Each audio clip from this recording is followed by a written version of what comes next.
चकुआ मार दिहेगे। मारे के हो तो जब मानमा दिलवा में चकुआ मार दिहेगे। ए जान के मरबौ जहिया जय श्री राम लिखल का पनमा लसिया पटाल दिहेगे। ए जान के मरबौ जहिया जय श्री राम लिखल का पनमा लसिया पटाल दिहेगे। लसिया पटाल दिहेगे। Mix by Ajit Yaduvanshi.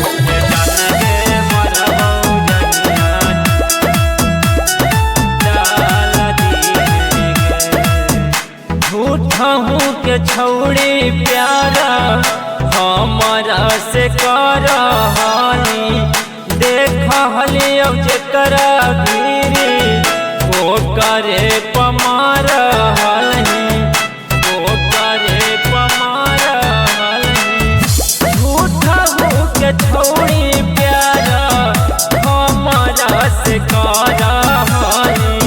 देखली अब जकरा भीरी वो करे पे मारा हानी। होई गेलौ हमारा से गलतिया फतिया सब डाल देना गे। ए जान के मरबौ जहिया जय श्री राम लिखल का पनमा लसिया पटाल दिहेगे। ए जान के मरबौ जहिया जय श्री राम लिखल का पनमा लसिया पटाल दिहेगे। लसिया पटाल दिहेगे।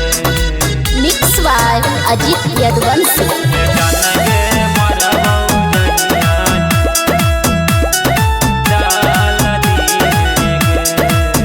लसिया में आगिया गाई दी है जानूगे।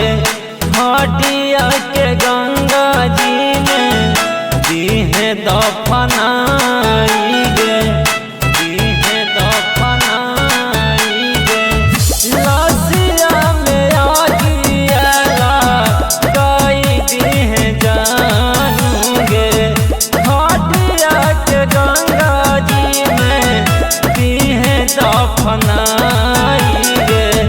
मायंक से हो तो ना मिला नमा सुखेंदर संग खुश रहेंगे।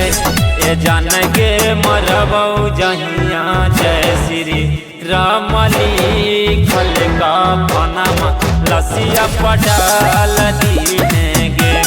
ए जान के मरबौ जहिया जय श्री राम लिखल का पनमा लसिया पटाल दिहेगे।